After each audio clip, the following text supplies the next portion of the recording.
Welcome to the Fabulous Lifestyle Radio Show. Tune in for a vibrant mix of fashion, finance, and life's essential foundations. Join us for expert interviews, insightful discussions, and empowering insights to elevate your lifestyle. From fashion trends to financial tips and personal growth strategies, we've got you covered. So grab your headphones and get ready to be inspired. Tune in now to the Fabulous Lifestyle Radio Show and embark on this exciting journey with us.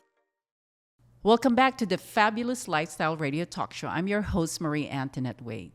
And my guest today is Gianluca Gibbons.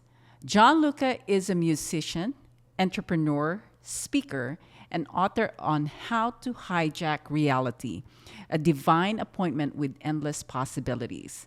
Gianluca shares how imagination can be used as a tool to reshape perception, rediscover purpose, and create a reality aligned with one's true calling. From a moment of personal emptiness to a best-selling book and TEDx talk, his journey explores how reality begins in the mind, not the world around us. Let's welcome Gianluca. Hello, hello, hello. Hi, Gianluca. How's it going? I am good. So you live in LA, right? I actually live between LA. Oh, I'm in the Inland Empire. So Inland Empire. Okay. Yeah. But to be honest, I'm in and out, Okay. Yeah. You're just traveling now. I'm between Inland Empire, LA, and where I'm from, which is Bermuda. Okay. So my days has me in all three of them. Okay. Well, you have such an incredible, career here. You're a musician, you're an entrepreneur, speaker, an author. I mean, how are you doing all of this? So you can do everything you want to do, just not all at the same time, right? Yes. So the timeline of my life it felt like multiple lifetimes back to back. Okay. So I just focused on one thing, and then once life took me to the next chapter, I took what I learned and moved into the next chapter. Okay. Yeah. Well, when I saw you at TEDx, Uh-huh. you really, made me feel so excited about life because Wow. of the way you inspired us. And, as a musician and entrepreneur, how does that work, with you? I mean, how long have you been a musician in a way? Sure. I've played saxophone since, I think, the age of 6. 6. Since the Okay. age of So 6. almost all your life. All my life. And then Okay. before that, I sang. My mom was a singer. My sister was a pianist. Oh, I didn't know that. Yeah. So Okay. I just grew up around music, and my father was a minister. So everyone I knew played music or was my. on stage, right? So it was just a part of who I was growing Okay. up. Yeah. And you love singing? Oh yeah, I still sing all the time. Okay. Not from stage as often. Okay. I used to have a band where I would sing, I play bass, I played Yes? sax. But now I do more speaking and playing saxophone. Okay. So you combine the two with your speaking? Oh, definitely. Oh, wow. I love that. Yeah, I've definitely done that. I spoke at a university once, and I had the keynote, and at the end of it I played, music, and it's a very spiritual feeling when you have these ideas and new thoughts to reflect on, but you're able to reflect on them right after with instrumental music. Mm-hmm. It creates a really immersive sort of dynamic experience for the audience. Wow. Well, you were one of the TEDx speakers. And how does that feel after going through that process? It was amazing.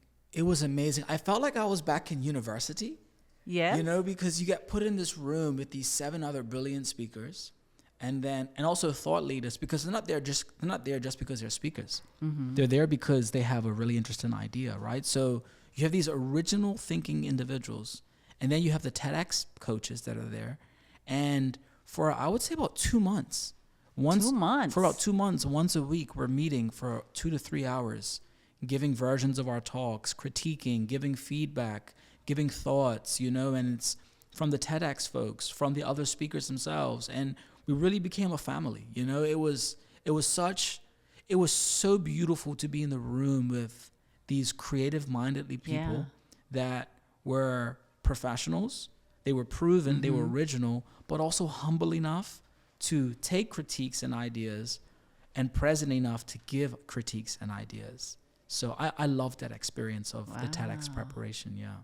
Well, your presentation too, your whole persona, your outfit, at that time when you were on stage, it was just so perfect. I mean, do you also are very conscious about fashion? Oh yes, I love fashion. I mean, because you are. I could see it when you were on stage. Yeah. I mean, has this beautiful, suit, and it was just the way you did everything was just amazing. Yeah, I think fashion is like Yeah. personality you can wear. Yeah. So how we express ourselves, how you feel good. It's really about what does it make it feel like, Yeah. Today I've been a bit more casual because I wanted to feel relaxed because this is Okay. a one-on-one conversation. On stage, it was a suit with like a little crown pendant. And that was because, I'm on stage. I wanted to kind of Yes. command my talk in a sense, So I feel like I dress based on how I want to feel in the occasion, Yeah, I love that. I mean, I'm kind of like that too in some ways. I produce fashion shows, so Oh, wow. Yeah, and I love, bringing fashion into the business world. Yes. Because I think that there's a lot of fun in there and a lot of ways to connect with people. So I like fashion as part of my business. It was so amazing to It's have that beautiful. experience. Yeah. But, I wanted to really ask you more about your talk because Sure. you have a very strong message. Can you just share that to our audience, what that is and what is really the motivation behind that talk? Sure. So the talk was based around the concept of, how to hijack reality. What does that mean? And for most of us, we're raised to believe that reality starts from the outside and then it flows in. We get taught that we should understand history, what's happening around us. We should, obey the opinions of those who carry influence. We should stand in line. And these things aren't bad. I think it's good to learn your surrounding realities. Okay. But where does reality start for you specifically?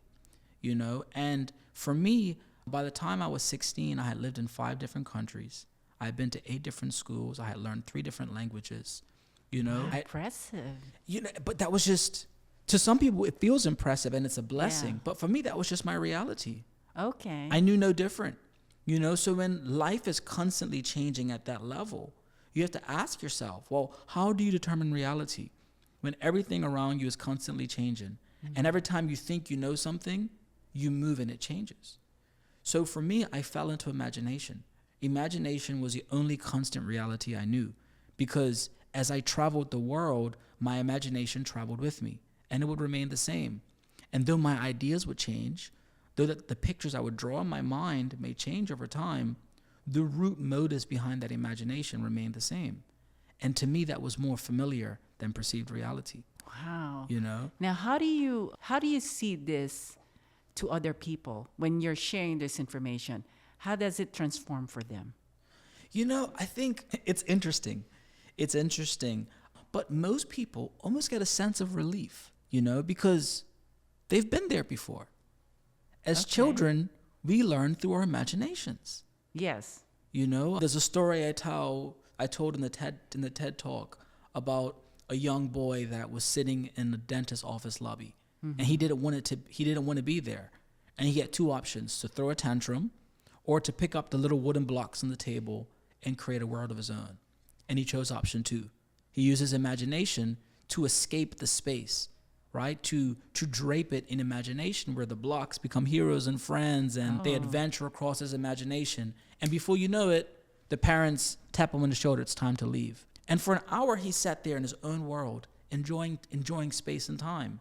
Not because the room changed, but because he changed the room.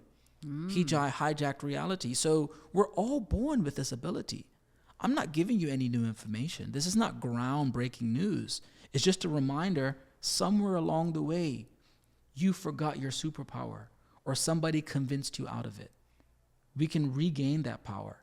And the same way we can change doctors' offices as children, we can reshape perception and how we experience reality as adults. And that's what this book is really about. Wow, I love it. Oh my gosh. And I see that you also have a book. Yes. I mean, can you share us what the book is? Sure. So this is the book, How to Hijack Reality. Sorry, these are my author proofs. Okay. The real ones are still in the mail. They're coming. But it has this kind of psychedelic feel to it, Okay. And if you look inside the book, I worked with 2 incredible artists, Rachel and Crystal, to make this come to life.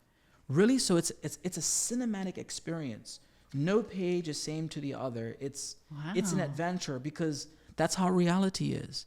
Every time we turn the page, it changes. It doesn't mimic. It doesn't stay the same. Like, I love this one. I talk about water. Okay. This is in the chapter, The Power of You. It talks about the interconnectivity of humans in comparison to how water is interconnected, you know? But all this plays a strong part in how we hijack reality, because understanding perceived reality is just as important as understanding interconnectedness as humans. It's the same thing. It's important as understanding what we truly desire and want, you know? And the book hopes to bring all these together so individuals can have the tools so they can hijack their reality. Wow. And Well, here's what I see. Well, it looks like each chapter is a whole speech for you. Every no. is a speech for you. Okay, Because okay. you know, remember I listened to your speaking at TEDx. yes, And that's just one topic. And you have how many chapters in this book? yeah, 11 chapters. 11 chapters. That's 11 speaking stage. And here, I'll show you one other thing. I showed this on stage right here. Yes, I remember The that. diagram. Yes. And I'll be honest with you, the crown from the gap, from the person to the chair can be a talk in itself, and understanding what those are. That is where your imagination comes in, right? That's where it comes in, because you have to first, none of this is outward reality. This is a representation of how we perceive within our mind, how we perceive the outside world, how we perceive ourselves as far as emotional creatures that are conscious and feel, how we perceive our burning desires, and how we perceive that divine space where possibilities are endless, right? Okay. And the way we organize this in our brain needs some imagination, right? 'Cause Yeah, definitely. it needs imagination. And for me, I love personifying. So being able to personify the relationship I have with my brain and how that personification produces imagination was important for me. And it worked for me. So it's in a book, Okay. and I'm sharing it. Well, I have one question for you, but I'm going to take a commercial break. And for everyone that's out there, don't go away. We'll be Welcome to the Fabulous Lifestyle Radio Show, where we talk about food, fashion, finance, and foundations of life. We are live on KCAA Radio Broadcasting Network. KCAA is affiliated with CNBC, NBC News, and NBC Sports. We are sponsored by Sheltered Studios, Fire Connect, and Building Solid Foundation.